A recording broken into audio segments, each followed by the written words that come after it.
We Made This. Hello everyone, this is Tony, Network Chief of We Made This.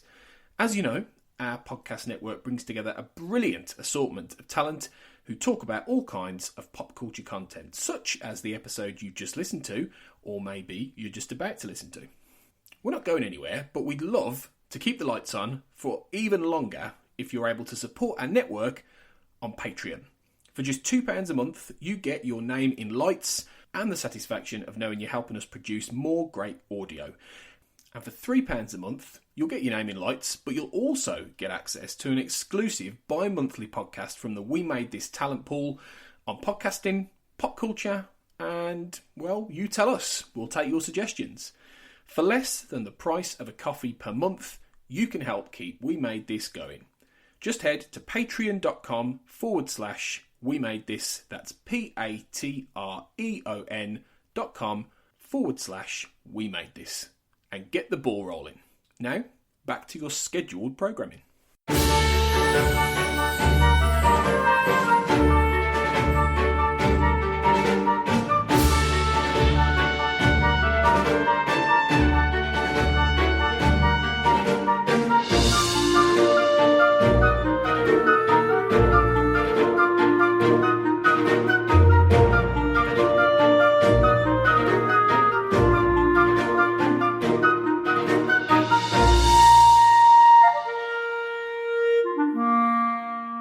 Hello and welcome everyone to a podcast all about the sounds of cinema and discussion about them between the notes, which is where we come in.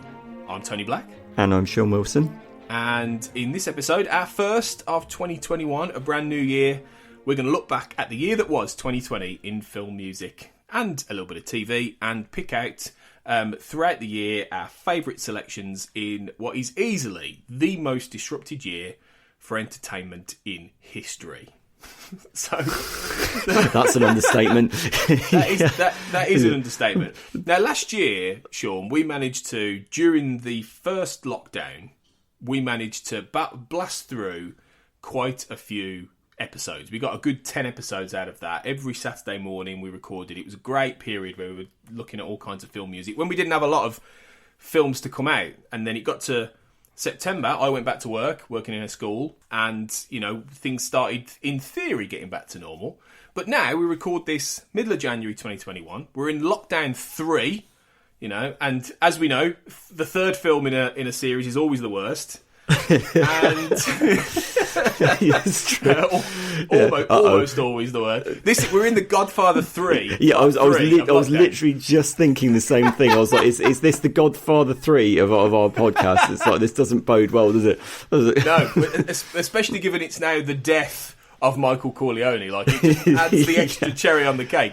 But yeah, so in the last 3 or 4 months, Sean, how have you been, really, generally, since we last recorded? Well, I mean, it's amazing, isn't it, to think that it's only been 4 months since it was Tenet, wasn't it? It was the last thing that we spoke about, because Tenet was meant to be the great touchstone, the great kind of talisman that would reopen cinemas, that would re-engage audience with cinemas. That didn't exactly work, because unsurprisingly, Tenet didn't take as much money as people thought it would. And then literally about a month and a half after that, in the UK at least, cinemas closed again, and infection rates started rising. And it's amazing to think, I mean, that feels like us talking about Tenet, that feels like it was in a different century now, because so much has been compressed into those 4 or 5 months. But I think I'm really happy to be talking about this again, and I'm really happy to be talking about 2020 again, because disruptive and disrupted as it was, there was an extraordinary amount of really interesting creative media that came out in 2020. I know the temptation is to look at 2020 on the surface and think, okay, that was the year that cinema died, that was the year that no films came out. I mean, there was a lot of really good stuff, not just theatrically but on streaming. I mean, clearly streaming is now going to be the big talking point going forward, but there was an extraordinary amount of great film music as well. And coming to record on this episode just reinforced to me, like, wow, there was some really remarkable stuff in 2020, don't you think? Oh God, yeah. I mean, it is going to be remembered as that year, mistakenly, where nothing happened and nothing came out, and, you know, cinema was destroyed and all this kind of thing. But as usual, these things are hyperbole. The reality is, And partly thanks to, streaming, which is supposed to be the great big evil, and I get where people come from with that. But, a lot of those services did manage to put stuff out. And, we did get, we may not have got some of the biggest marquee films, but we got a hell of a lot of content, and both film and television, and we've got a bit of both in this podcast. And we probably could have put more in looking back at 2020, from that. There's a couple of things I missed out, that were on TV that were really good. So there is a lot to warrant with 2020, and I think when the day is done, people will look back and go, yes, okay, we couldn't go to the cinema, we couldn't watch and engage with these things on the same terms, but there was still plenty to keep us going. There was still plenty of great music, and I think that is something that a lot of people are yet to maybe fully realise, actually, because it's hard to do that sort of analysis of 2020. We're still too close to it, aren't we? We really are. Psychologically as well, we're still too close to it. Yeah, the proximity is an issue, because hindsight is a really powerful thing, isn't it? And I think, but from my point of view, looking back on 2020, if we're looking at films as opposed to just film music just for the moment, 2020 was a really remarkable year for horror films. There was some really interesting stuff in the realm of horror. So literally the last significant batch of films just after we recorded our Tenet episode, whenever that was, end of August into September, there were two films that came out. One was called St. Maud, directed by Rose Glass. Another film was called Relic, directed by Natalie Erica James. Both absolutely sublime horror films that realise that horror works best when it's rooted in emotion and character. And really, really, really, both really interesting movies. And it was just a shame that they got caught up in all the, the disruption that happened in this country towards, throughout October. But then earlier in the year, you had the Shudder horror film Host, which I thought was a real, directed by Rob Savage, which is a really interesting movie. And then you go back even further than that to the start of 2020. You got things like The Lighthouse with Robert Pattinson and Willem Dafoe. So that, there are trends and there are patterns from 2020 that are worth savouring and worth championing. And to bring it back to our main thing, which is music, that there was an incredible diversity, I think, of scores that were variously very, very thematically rich or very experimental. This was a year, like you say, in which there was an exponential expansion of what we could watch at home, and that brought us, I think, closer to some really extraordinary music done in the realm of TV. I mean, it's no longer, you can't use the phrase televisual as a pejorative word anymore, because some TV that's coming out on Netflix, Amazon, whatever, has got really glossy aesthetic to it, really big budgets, and this feeds into the music as well. I mean, I'm going to be touching on that in some of my choices, and no doubt you'll be in yours as well. Yeah, it's I think 2020 left us with a lot to savour. It wasn't all bad, which seems like a bit of a weird thing to say. Yeah, it wasn't all bad.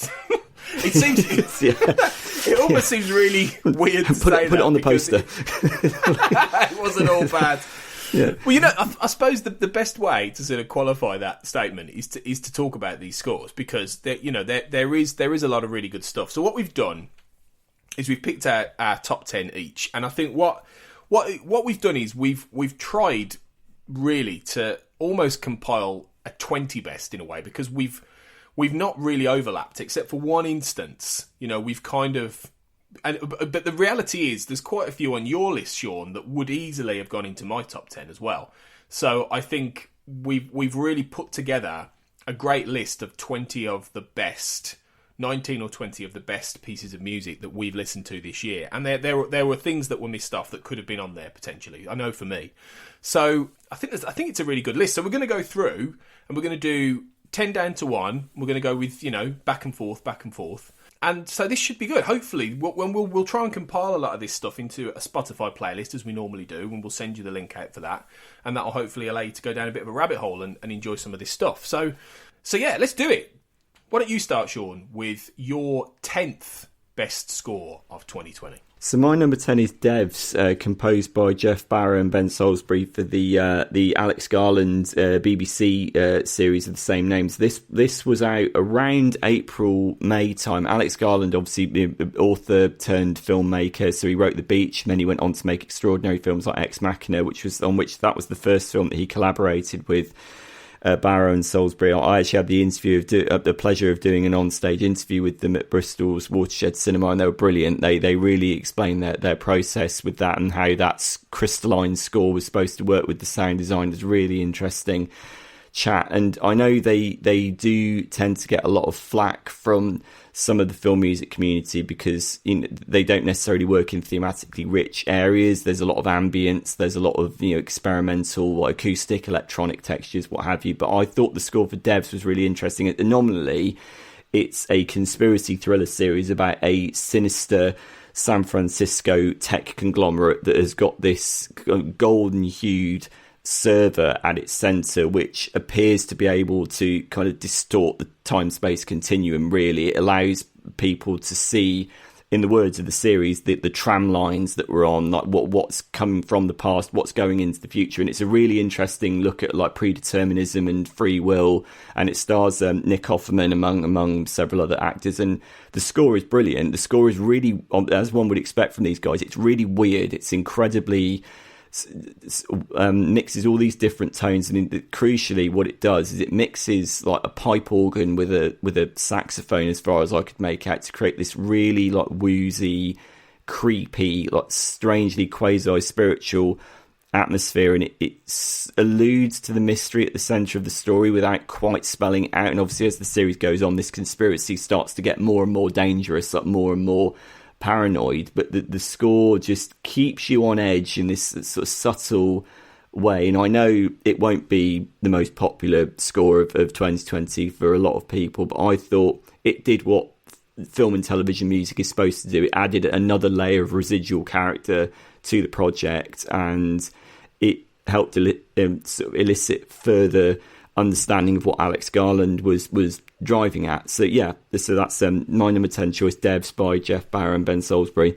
Well, I haven't listened to this, nor have I actually watched Devs, and these are two things that I really want to do, because Devs it came out right towards the start of the year, I think, last year, and it just passed me by last year, and I've had a few people turn around to me and say Devs was really good, Devs was a great show. So yeah, I need to get on this, and especially after what you've just said as well, because they're good. They're a good pair of composers, those two. They've done other really good things. So yeah. I'm even more keen to look. I think that's still an iPlayer, so I'm gonna get on that, really. So my number 10, I've gone. You've gone for something interesting and technical and all this, and all fascinating and deep. I've gone for Mulan.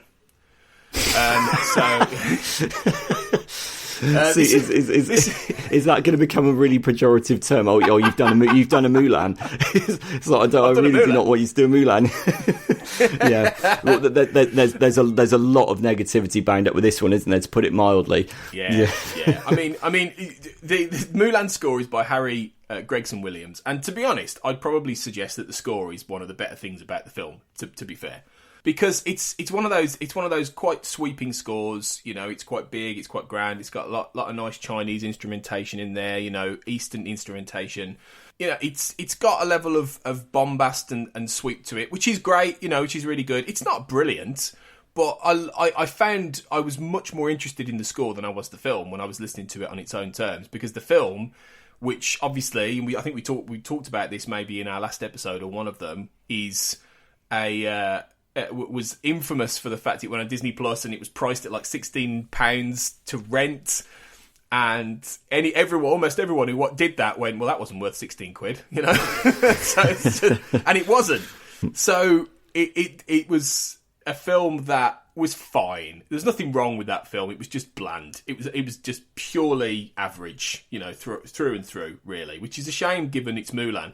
And obviously this score doesn't hold a torch to the original animated score, which was by Jerry your man, Jerry. Jerry. Yeah, Big Jerry Goldsmith. But I enjoyed it for what it was, to be fair. I thought it was a decent score, and Did you see Mulan? I can't remember whether you saw it or not. I didn't see it immediately. I watched it over Christmas when the subscription fee on Disney Plus went out the window in December, and you could just basically access it through your normal Disney Plus account. I watched it then, and I thought it was really poor. I thought the film was really poor, and it really, I mean, it's quite apart from the fact that it's completely redundant, and people have accused it of being, a key turning point in the apparent demise of theatrical exhibition. The fact this was meant to be a great big theatrical release in March 2020, they kind of scuttled it further and further down the release schedule. Then they went, we're not going to release it theatrically at all because we don't know if it's ever going to come out. And this apparently was emblematic of the death of cinema. I'm taking all that aside. I thought it was just a rubbish film. It really mangled the whole appeal of the original animation, which of course is based on a Chinese ballad anyway, but I think the original Disney animation from 1998 is brilliant because in that the heroism of the title character comes from within. She finds that heroism. In the remake, it's a load of bollocks about, you've got chi, you're kind of gifted with your chi, and it's all about it's meant to be kind of more grounded and more realistic, and it makes it more fantastical and more stupid in the manner of not superhero cinema. Not that I'm necessarily having a go at superhero cinema, but I thought it was really shoddy. But I do agree with you that the score works overtime to envelop you in this kind of cultural context. And I think there are minor quotes of the Jerry Goldsmith themes and the song themes, not really enough to make an impact. But Harry Gregson Williams is a very fine composer. He's done very good scores like Kingdom of Heaven. I think that, yeah, he's one of the people that came out of this debacle sort of relatively unscathed. I think the original Jerry Goldsmith Mulan score, I'd say, is one of the greatest animated scores of all time. It's a masterpiece. But then, I can't say enough good things about Jerry Goldsmith. And when you're following in his footsteps, you can't help but come off as something of a pale imitation of that. I mean, that's perhaps inevitable, really. But yeah, it's certainly, I mean, if anything deserves to be salvaged from the Mulan remake, it's the score, I think. Yeah, definitely. I'd say I'd agree. It will go in my, I think I've got a Netflix list or might be a letterbox list of crap films with great scores. It's going in there. It's 100% going in there. Somewhat ironically, Jerry Goldsmith was the king of that. Jerry Goldsmith was the king of those kind of scores, and Mulan was one of the better films that he scored. So Mulan was the kind of classic place like great film and great composer comes together to create something even more great. So, yeah. I had one of those moments over Christmas when I was watching. Because after the death of Sean Connery, I've been on a bit of a Connery binge. And I was watching The Wind and the Lion. Yeah. Which is, I mean, Connery in that plays an Arab, so you can imagine how good that film is. Right? But the score is brilliant for that film by Goldsmith. So, this is what happens. That was on telly the other night, and just the sheer force of the brass section in that score mixed in with the percussion is just absolutely still knocks your socks off, even now. It was made back in 1975, but it also mitigates the fact that Sean Connery is on a horse and he's playing an Arab, and so got a big beard, and so I don't really know what I'm supposed to be doing. And it's like, okay, Sean, really? Like, it's just like, it's just very weird. Why are you playing an Arab? Like, anyway, that's a whole other podcast. Yeah. Let's do our number nines. What did you go for number 9, Sean, for you? So my number 9 was Lovecraft Country by Laura Cartman, who I had the great pleasure of interviewing her for this, and she's wonderful. So Laura Cartman, I brought this up with her. I said the thing of hers that I remember the most was her theme for the Steven Spielberg series Taken, which I think was about 2002, 2003 in this country. She wrote the score for that series, a sci-fi series about aliens on Earth. And Lovecraft Country adapts the Matt Ruff novel of the same name, and it's essentially about a group of African-American characters who are forced to negotiate both the spectre of racial tension in 1950s America and also actual physical Lovecraftian, like squibbly, slimy monsters. And what the show does is it uses the monsters as an extension of the horrors of racial segregation in America. I think the series was great. It's very, very different from the book. I read the book after I'd watched the series. Yeah. And the book, Have you read it as well? Did you? I have. Yeah. And it's kind of the book has kind of got a bit more of a straight arrow philosophy to it, isn't it? I mean, the idea is in prose form, you riff on the legacy of H.P. Lovecraft, the author, and the philosophy of the book is kind of a bit more easier to discern, whereas the show kind of spins out all over the place and actually makes quite a lot of changes, some of which work, some of which don't. And it's a bit of a contradictory. It's been really well acted, really well shot. I mean, it's Misha Green, I believe, is the showrunner, and it's really ambitious. And clearly, if you're going to put these themes out there, it's important. But to get back to, I mean, Laura Cartman's score is one of the really best things about it, and she described it to me that it's basically a summation of all the things that she likes to translate into film music. It's about horror, it's about romance, it's about identity, the fact that the show covers so many different kinds of tones. Although I think that was a problem narratively for the show, what it does is it creates a real diversity of tone in terms of the music. You go from gentle blues to some sort of theremin laden sci-fi to sort of jabby atonal horror in certain sections, and the score does a really good job of suggesting the richness of Lovecraft's back catalogue and also the richness of the show. And she's, it's, I brought this up with her as well, the ratio of women to men working in film and television music is horribly disproportionate. And she said that that there needs to be more opportunities for women film composers to get attached to films like Joker, because Hilda Godinaudier got the Oscar for that. And she said I think Laura Cartman seemed to imply that, okay, that was brilliant, but it might be a bit of a blip. That's not necessarily a case that we're establishing a new trend there. But I thought Cartman, she did a wonderful job with this. I thought it's a really interesting score.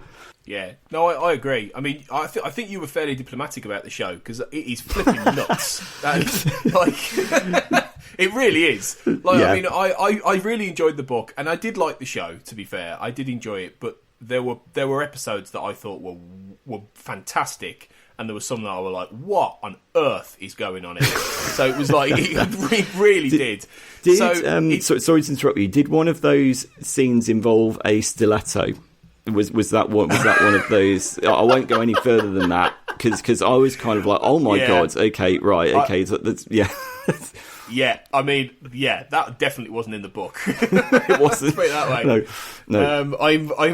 We invite anyone to go and look it up. Just if you have small children or you have children, just don't watch it with them. Don't go near it. No. In fact, just don't watch Lovecraft Country at all with children, to be honest, because it's all a bit dark and disturbing. But yeah, the score is terrific. I mean, I remember we covered this in an earlier podcast, I think last year, and it's really good. It's really good, and I think I would encourage anyone to go and check out Lovecraft Country, because I think the score is good on its own terms, but I think it does fit as well when you watch it. It works really well. So, yeah, that's a really good one. That is a really good one. But that show is nuts, and God knows how they can do more of them. I'm just like, what have you got left to do? Yeah, I don't know what else you do on that now.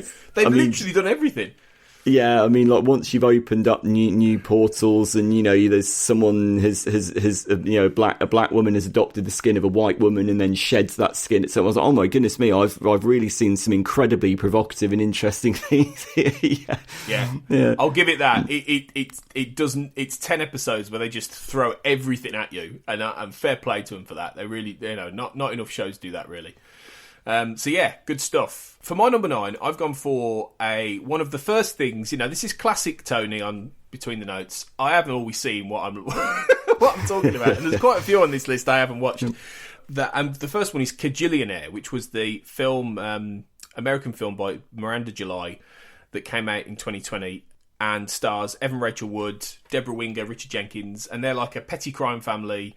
And their relationship is frayed when a young stranger joins their schemes. Quite a quirky film that had, a few some really liked it, some weren't so sure, But I am looking for quite an indie film, and I am looking forward to watching it actually when eventually it pops up on streaming. But I really, really enjoyed the score by a composer who I really do think is a rising star, Emile Mosseri, Jewish composer, mid-30s. He really, really blew me away with his score for The Last Black Man in San Francisco. Yeah, likewise. That's a brilliant score. Yeah, it is a marvellous score, and the film is beautiful as well. If you haven't seen that film, definitely go and check that out, because it's gorgeous. It's a great movie. But the score for that was fantastic. Absolutely beautiful, melancholic, haunting, moving, stylish score. And although I wouldn't say Kajillionaire is quite as good, but I really did like the quirkiness of this and how it goes off in different directions. And it will be interesting to see how it works in tandem with the movie. And I don't think you've seen the film either, have you yet, Sean? But I'm curious to see how this fits with the style of Kajillionaire, because it really did impress me.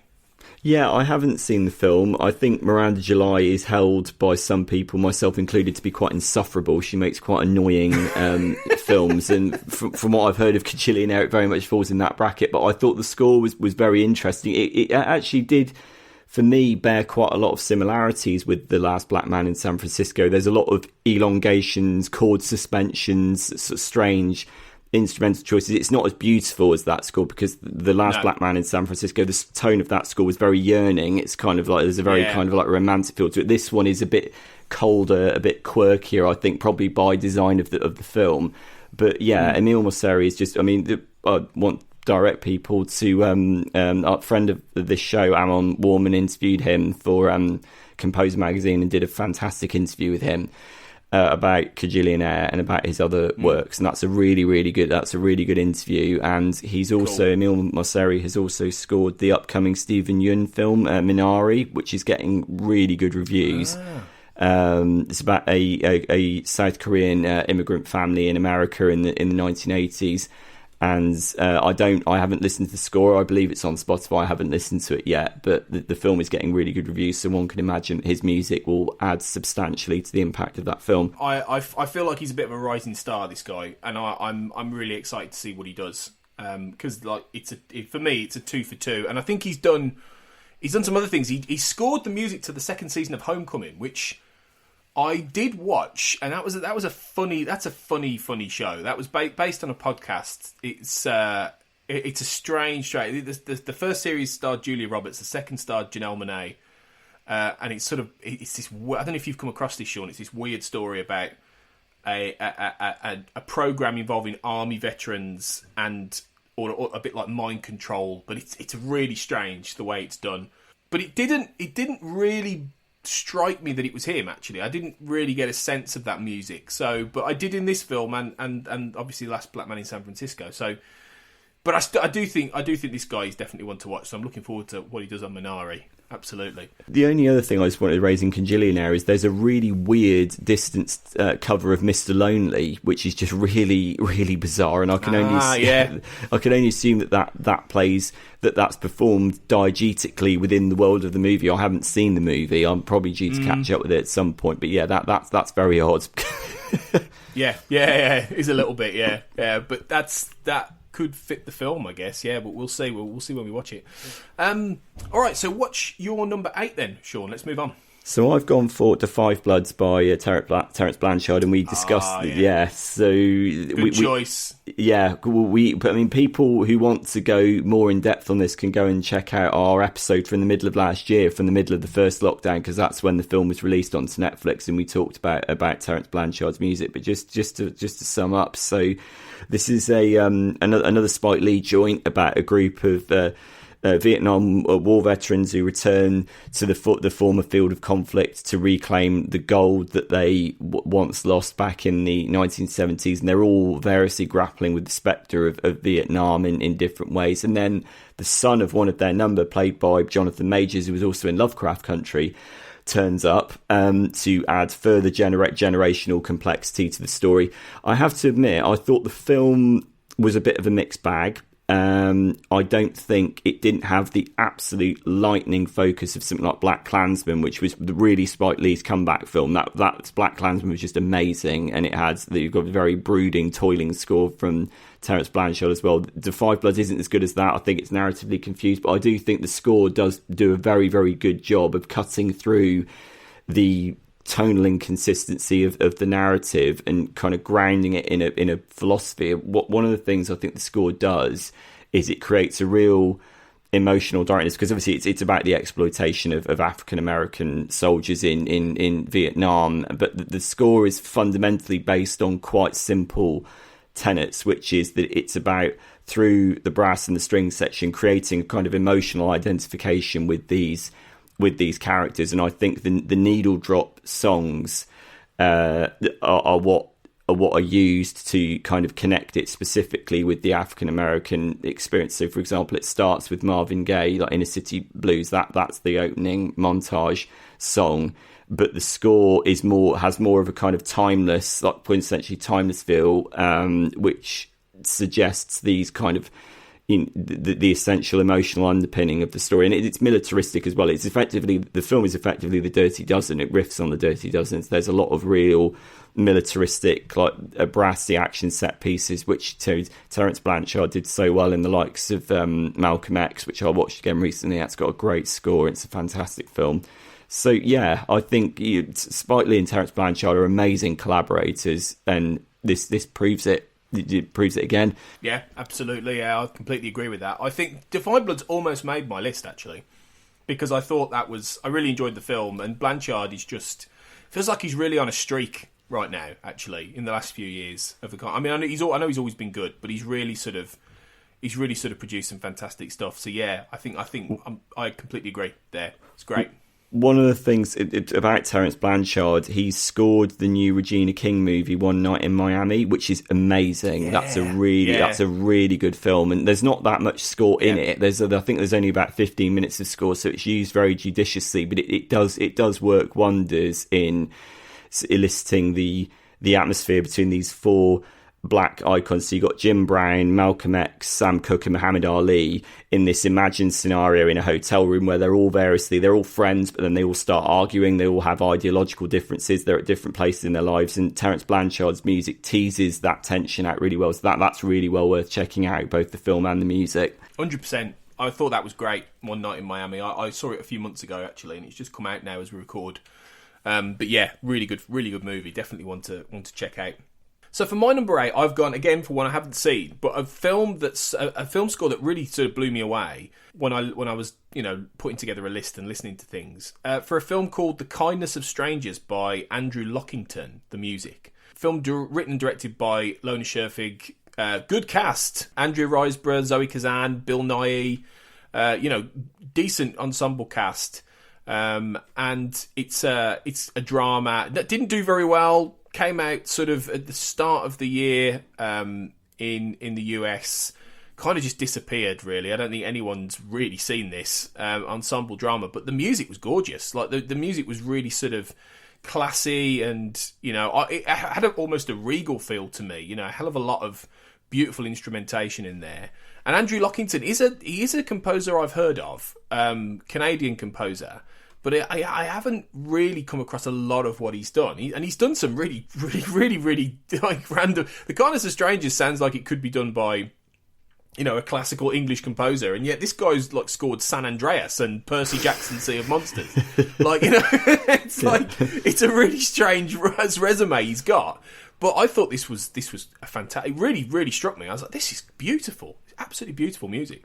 I was completely surprised by this because I'd never heard of the film. I wasn't aware that Andrew Lockington was involved in it because I didn't know that the film existed. I don't even remember it coming out over here. So I'm glad that you drew my attention to this because it's gorgeous. It's really, it's incredibly got this really lovely melancholic feel. It almost sounds like the sort of score that maybe Elmer Bernstein would once have done, in that you take a symphony orchestra, but you within the symphony orchestra, you almost take a chamber piece approach to it. You emphasise the solo violin or the piano, and within the symphony, you create a sense of intimacy. I thought it did that really well. And yeah, you're right. I mean, Andrew Lockington normally works on really daft B-movie blockbusters like Rampage. Remember that with the Dwayne Johnson with the giant gorilla, which I actually thought that film was really good fun. But it was all right. Yeah, it was fine. Yeah. But yeah, for him to come out with something as sensitive as this, I was like, wow, it's a real shame that it was attached to a film that did no business whatsoever and that people already seem to have forgotten about. But then that's why we can at least talk about the score, can't we? That's why it's so important to talk about this. There is something to be salvaged from it. And Andrew Lockington really deserves a lot more of these opportunities, I think, definitely. Yeah, on the basis of this, I would agree. So we'll put a couple of tracks from it in the playlist. I would encourage anyone to go and seek this out. Whether or not the film is any good, I mean, it's not very... The aggregate ratings of it aren't very good, so maybe the film's a bit duff, but the score, 100%, absolutely. Go and have a look at that one. Number 7, we've just for the benefit of Sean, I've put both of our number 7s together. Basically, so we can cover it's the same one. yeah. So we can do it at the same time. So we've both gone for An American Pickle, which was the Seth Rogen starring comedy sort of drama. We did talk about this on an episode during the lockdown last year when it came out in America. Still hasn't really come out much in the UK.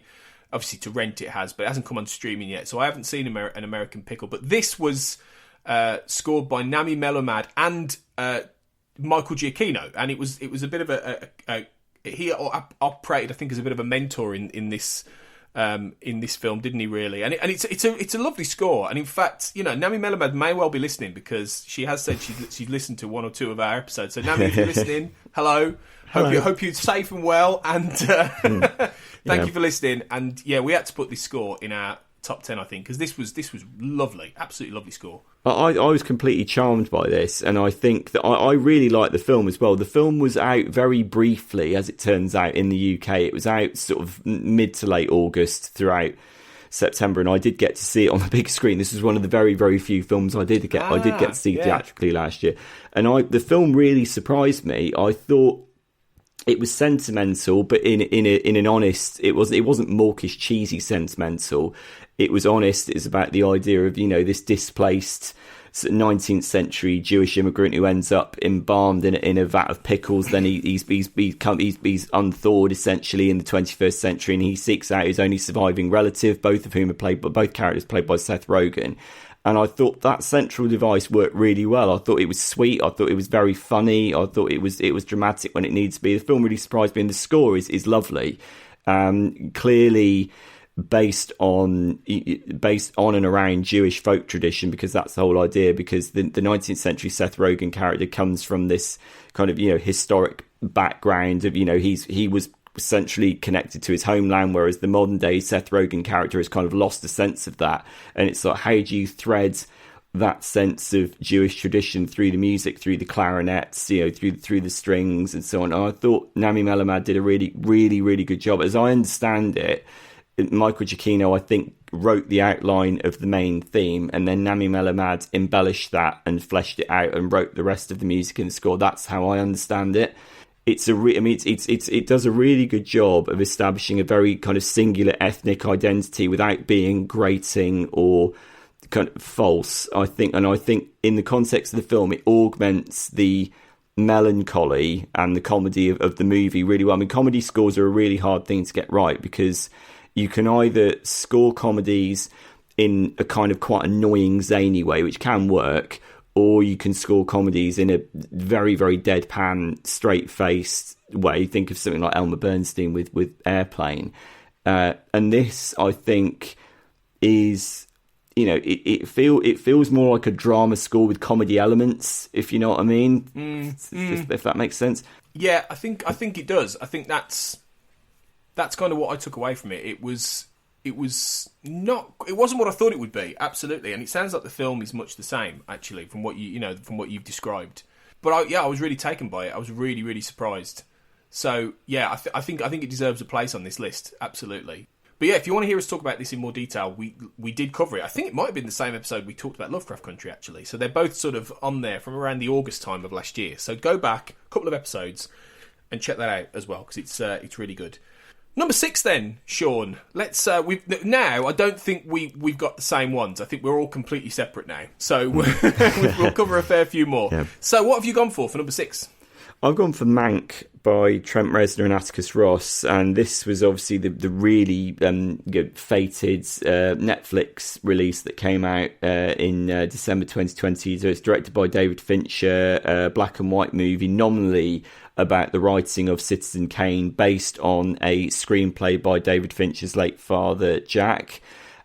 which, as I understand, it was then revised because I think his father actually wrote this in some time ago, and then it's been subsequently revised since then. This is clearly, it really, really anticipated. It's been based on the history of Citizen Kane, shot in black and white, directed by David Fincher, with a remarkable cast led by Gary Oldman as Herman Mankiewicz, the writer of Citizen Kane. The Orson Welles movie that's held up as still by many as the greatest film ever made. So I kind of went into it thinking, I love everything about that pitch. Everything about that pitch is screaming best film of the year for me, potentially, regardless of whether it's on Netflix or theatrical. And I watched it and I was left a bit cold by it. I was kind of like, oh, okay.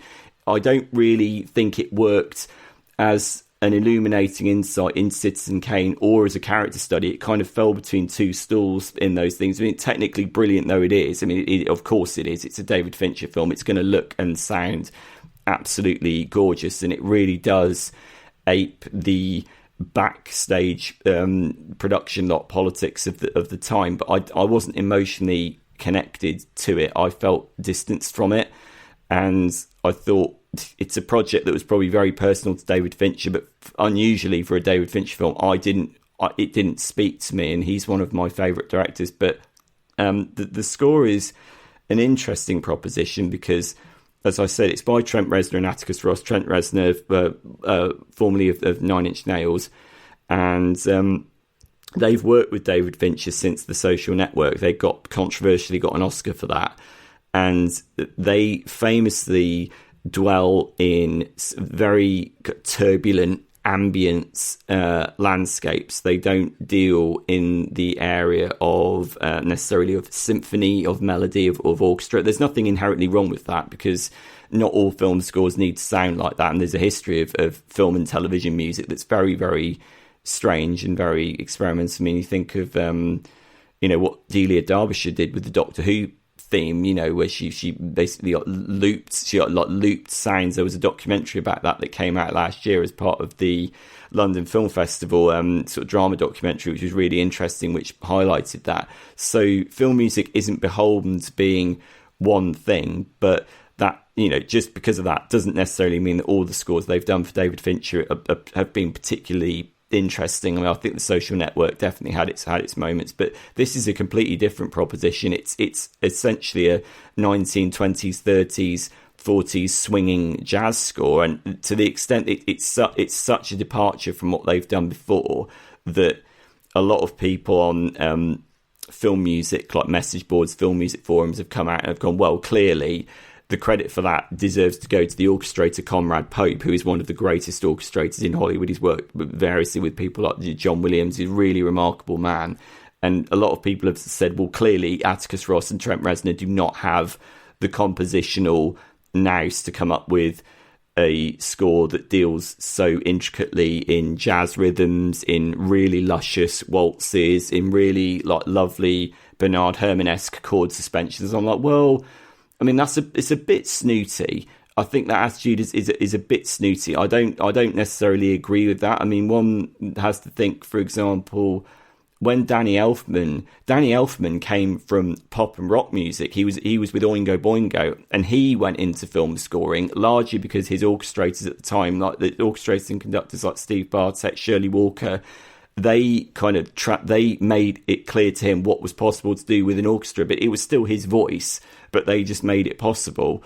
So I don't really get on board with this snobbery about Reznor and Ross. I think, it's the album is way too long. It's way too long. It's about an hour and a half. There is too much music in it, which seems like a strange thing to say, and a lot of it kind of just reinstates a lot of standalone jazz pieces that don't necessarily suggest any kind of underlying theme or narrative. It's more a score of the period. It's more about just reflecting the trappings of the period. But there are themes in it. There is that Bernard Herrmann-esque theme that gets into the head of Herman Mankiewicz with its very moody, arresting strings. There's a track called San Simeon Waltz, which is I think one of the most beautiful pieces of music from last year. I was like, wow. I mean, I don't think it's untoward to say that they could have come up with this. I mean, clearly Conrad Pope must have had a role in there somewhere, but yeah, I think the score is definitely one of the best things about this film. I mean, have you heard this? Did you see the film?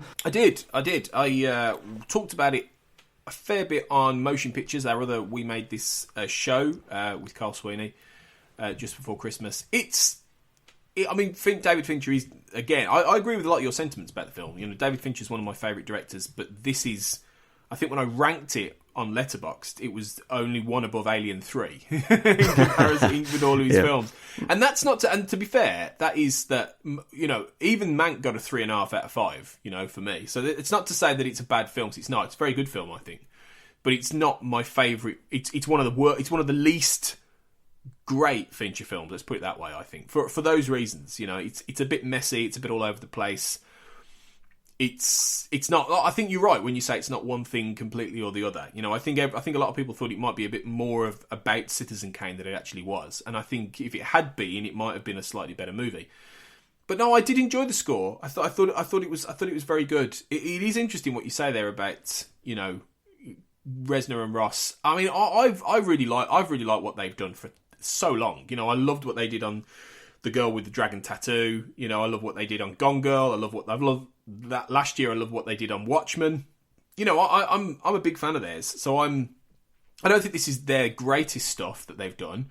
Oh, and The Social Network as well. Again, brilliant, great stuff. So, you know, I think, yeah, it's not my favourite, but I did enjoy the score and I did enjoy the film. But yeah, I just still want David Fincher to make 20,000 Leagues Under the Sea. To be honest. That's the one I want to see. Or there's the other one that he apparently had on the go. Was it Rendezvous with Rama, the sci-fi project? Which apparently that is, yeah. I don't even know if he's still attached to that. Yeah. No. Can you imagine? I mean, yeah. I mean that could be his 2001, couldn't it? You know. Yeah. Yeah, come on, Dave. Give the people what they want. You know, then you can get a Trent Reznor Atticus Ross score that goes into space, which would be quite an interesting proposition, I think. Yeah, God knows what they come up with for that. Yeah, I know. Yeah, that'd be like, wow. That's like crazy. Yeah. So, yeah, it'll be interesting to see what Fincher does next. Let's just hope it doesn't take him like 6 years or whatever, you know, between films. So, yeah, I've gone for my number 6. I toyed whether to put this in or not, and I think in the end I went for this because I was surprised at how much I liked both the film and the score. I've gone for Bad Boys for Life by Lorne Balfe. Now, previously, firstly, the first two Bad Boys films are crap. Number one, right? I don't like them at all. I think they're rubbish. The scores were fine by Mark Mancina, but neither of them really, you know, particularly blew me away. I think he did both of them. Oh, I don't know if Hans Zimmer did any of them, but I think they're both Mark Mancina. I'm sure Zimmer was probably involved in a backroom capacity somewhere. Yeah, I think he might have been, because there's definitely that Zimmer-esque kind of thing that you get with obviously Lorne Balfe. He's done a lot with Zimmer. Now, Balfe for me, like, blew the roof off with Mission Impossible Fallout. Like, that is one of my favourite scores of all time, I think, now. The amount I've listened to that is ridiculous. So I actually think he's really good. And I thought he because he brings the Mark Mancina sort of Bad Boys theme into this score. And yes, it's, you know, it's very Bad Boysy. It's very, you know, big. It's electronic. It's, you know, it's got all this thing going on, you know. It really does. So it sounded like you were... dun. It sounded like you were being attacked from an alien from Lovecraft Country. Did a bit, yeah. It's not in any way nuanced, but then nor is the film. And to be fair, I think Bad Boys for Life is by far the best film of the three. Like, I enjoyed it. I thought it was funny. I thought it was entertaining for what it was. I mean, it's ridiculous, obviously, but it knows that it's a bit daft, and I think I appreciated that about the film. And I even found Martin Lawrence tolerable in that film. And God, that's the first time ever, I think. So you know, I was surprised. So I did enjoy it. Although the alternate one for Balfe you could have put on here was his score for His Dark Materials Season 2, which is really good. Even though to be honest, I'm not a big fan of that. I don't think that show is great. It doesn't do the books justice for me. It's fine. It's average. But the score for that is really good. But yeah, I don't know if you've seen or heard this, Sean, but I thought, you know what, I'm going to throw this in there. As uncultured it may seem, I enjoyed it. Well, let me just say first that I haven't seen the film because this came out right at the very start. So January 2020 BC, as in before coronavirus. And I rather naively at that point thought, right, there are a lot of other films around at that point, including Oscar-worthy movies like 1917. I'm not going to go and see Bad Boys because you know what? There's going to be a lot of great movies in 2020, and I'm not going to kick myself about oh, how wrong was I about that? Jinxed it. I did jinx it. And actually, on that note, this isn't related to Bad Boys for Life. This is really weird. I don't know whether I'm reading too much into this. This is slightly tongue in cheek, but around the end of September into October last year, I reviewed a very weird and I didn't think particularly good quasi-mockumentary movie called Antrim, which is allegedly about the most cursed movie ever made. Yeah. Did you hear about this? I've heard about this, yeah. And they attempt to do a kind of Blair Witchy thing to kind of build this reputation about this, this film within a film that's allegedly cursed, and it caused, like various cinemas to burn down and everything. And I watched it. I thought, well, aesthetically it's interesting. It's a shame that you can't really capture that sense of surprise that Blair Witch did so brilliantly because you can get access to too much information too early now. But weirdly, after I watched that, literally about sort of 4 or 5 days after I watched that, all of the cinemas started to close again. So I was like, hang on a minute, have I invoked something here? It's like did I do a bad thing by watching that movie? Nothing happened to me personally. It's just like... So let's forget Bill Gates, forget the Chinese, forget George Soros. You created coronavirus. I did this. It's my fault. I'm really sorry. I should not have taken that opportunity to review Antrim, and I warn everyone: do not warn Antrim. Do not watch Antrim because cinemas might never open again. So we don't want lockdown 4. Okay, exactly. So we really don't want that. But I digress. We all remember Lethal Weapon 4. We don't need lockdown 4. Exactly, okay? Yeah. And we're not going to have Mel Gibson and Danny Glover to get us out of this situation. So, have you heard they're doing another one? Like Richard Donner is like about 5,000 years old, but they're doing like another. That's never going to happen, surely. Yeah, I mean, Mel Gibson pretty much looks like he's a pillar of salt now, doesn't he? As well, and it's kind of like just like. I mean, really. How are they going to do that? Because those movies involve things called stunts and being physically in shape and firing guns. And I mean, is someone taking the piss? I just don't really. They are. They actually are. It'll never happen. It won't. But then they've been banging the drum for Indiana Jones 5, aren't they? Apparently, that's meant to be shooting now. Is it? It's meant to be shooting like right now. Yeah. I'm like, okay, I'll believe it when I see God it. Knows. I mean, we'll see. We'll see. Yeah, believe it when we see it. Definitely, yeah. Yeah, absolutely. What was I talking? Oh, Bad Boys. Sorry, yeah, Bad Boys. Bad Boys. So this became one of the outlying films that I thought, well, I'm not going to see it at the time because, frankly, it looks terrible and I don't want to distract myself when there are going to be so many other good films in 2020. That was a big mistake. And as it turns out, I still haven't seen Bad Boys for Life. I don't really have anything against the first two movies, despite the fact that they're directed by Michael Bay, who is generally quite odious. But the score by Lorne Balfe I thought was really, really good fun. I've listened to it in isolation away from the film, and much as I said about Trent Reznor and Atticus Ross, there is a lot of snobbery aimed at Lorne Balfe, and I think a lot of it, comes from like film music forums and people online, and I think a lot of people just need to grow up. And it really doesn't help. And I think that, admittedly, Lorne Balfe has done a lot of scores that I've found quite poor. And a lot of quasi sort of sub Hans Zimmer-y stuff, because he came out of the remote control, Hans Zimmer's remote control studio that was once actually called Media Ventures around the time that the first Bad Boys came out in 1995.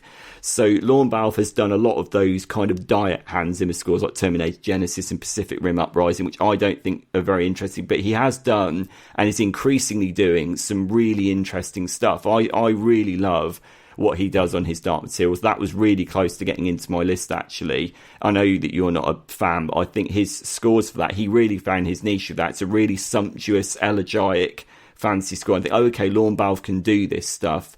really, really well. And he's done some very, very fine scores, I think, like the Lego Batman score and things. And I thought Mission Impossible Fallout hit the mark in places. It's not a terrible score, which a lot of people seem to think it is, but I would put Joe Kramer's work for Rogue Nation as the absolute highlight of any of the scores from the Mission Impossible movies, personally. But the Bad Boys for Life score, I thought it sounded like a John Powell score. I mean, clearly there is a Hans Zimmer kind of influence in there. The use of the percussion, the sort of the multifaceted percussion, I thought sounded a bit more like a John Powell action comedy score. You think of something like Night and Day or something like that. But yeah, it's yeah, you're right. It's got an awareness to it. The music's got an awareness to it. It is overblown in the manner of so many action scores done in the mould of Hans Zimmer, whereas a lot of those scores are very pompous and take themselves quite seriously and are just very loud for the sake of being loud. This does have a sense of humour to it. It's got a sense of swagger to it.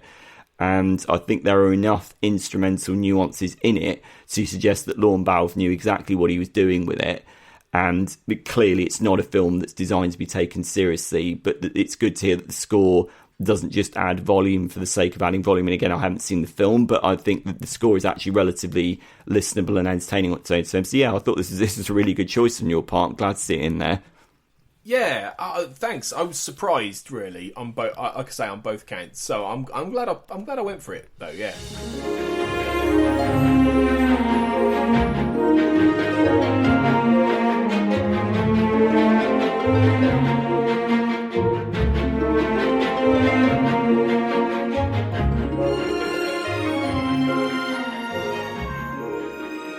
So, when we came to the end of this look at 2020 in film music, Sean and I realised we'd recorded a solid 2-hour episode, and we quickly decided that for your listening ease and to extend the experience a little, we could break the episode up into 2 parts, which means we invite you to next week return for our countdown from 5 to 1 of our best scores of 2020. But until then, thanks for listening to us talk about the music of cinema and TV between the notes.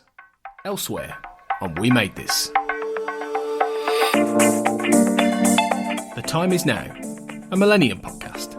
But no, I mean, I will say that Rise of the Machines also kind of like argues against Terminator 2, of course. Back to where it was. Like Rise of the Machines, like then goes, maybe they're both right, and shrugs its shoulders. It's like, maybe you can prevent Judgment Day, but only for a little while. And it's like, that's not an argument. Pick a side, pick a lane. You can either change the past or you can't. None of this wishy-washy. You can change it sometimes, but you can't really change it. So it all balances out. Yeah, no, pick a damn side.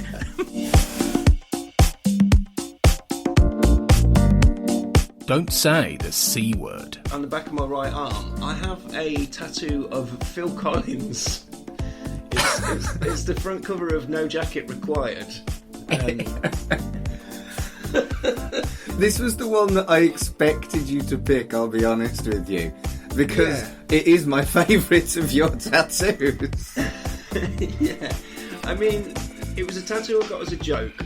A lot of my tattoos that I've got, a lot of everything that I do is because it's a joke or if I think something's funny.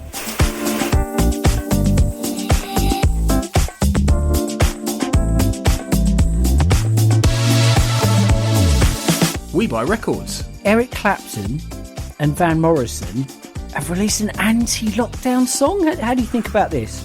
Where does this sit on the shitometer? I think it redefines the shitometer.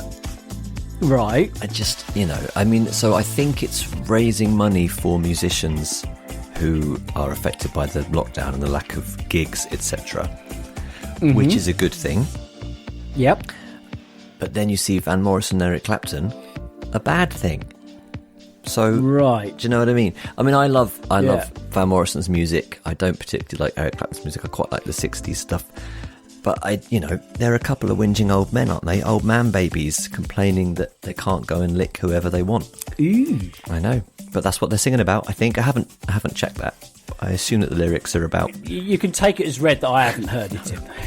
It's not likely to have a banging donk on it, is it?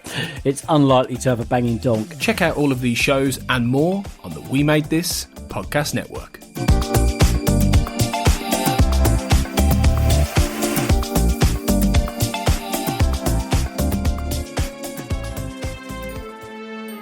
Between the Notes is produced and edited by Tony Black, who hosts alongside Sean Wilson. You can find Tony on Twitter at AJBlackWriter and Sean on Twitter at Seano22. You can find Between the Notes on Twitter at BTW_notes, on iTunes, your podcast app of choice, on Spotify, Stitcher, and on Spreaker, where the show is part of the We Made This podcast network. For more podcasts all about TV, film, books, music, and popular culture in general, you can find We Made This on Facebook and on Twitter at We Made This Pod. Thanks for listening.